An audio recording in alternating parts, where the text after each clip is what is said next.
सुख दुख जीवन के दो पहलू, सुख दुख जीवन के दो पहलू, दोनों में श्री राम।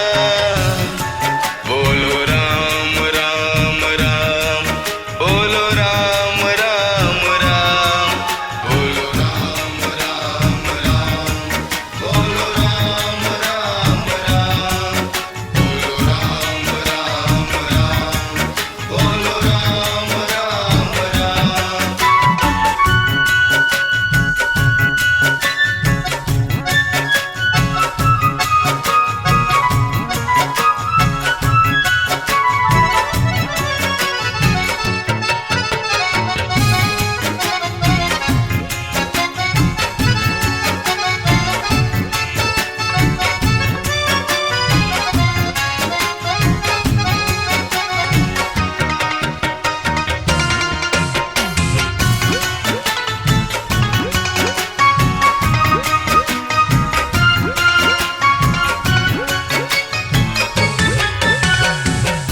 धन्य अयोध्या पावन नगरी, कौसल्या महतारी।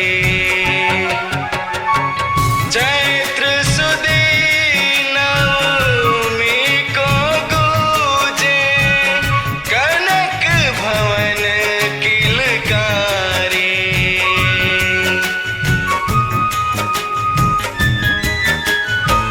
धन्य अयोध्या पावन नगरी, कौसल्या महतारी। चैत्र सुदी नवमी को गूंजे, कनक भवन किलकारी। हर्षोल्लास की शुभ घड़ी में झूमे सारा जहान। बोलो राम राम राम, बोलो राम राम राम, बोलो राम राम राम, बोलो राम राम राम, बोलो राम राम राम, बोलो राम राम राम।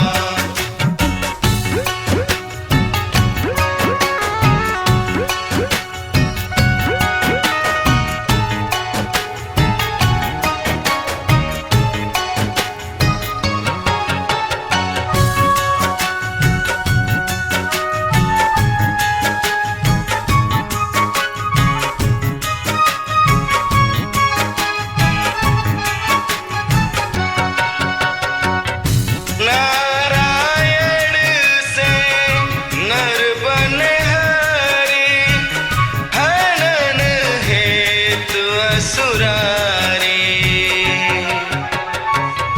दशरथ नंदन राज दुलारे, जन जन के हितकारी।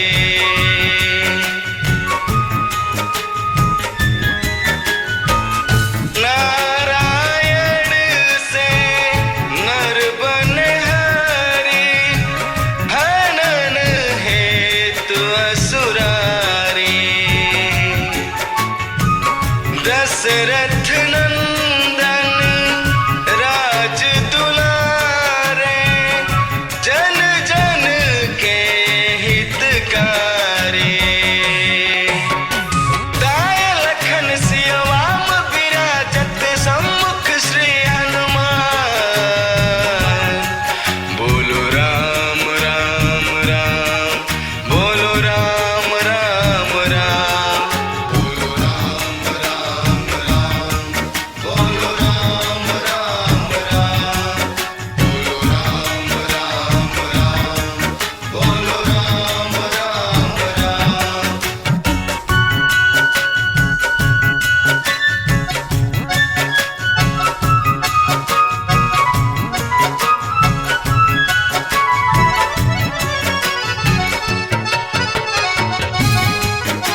जब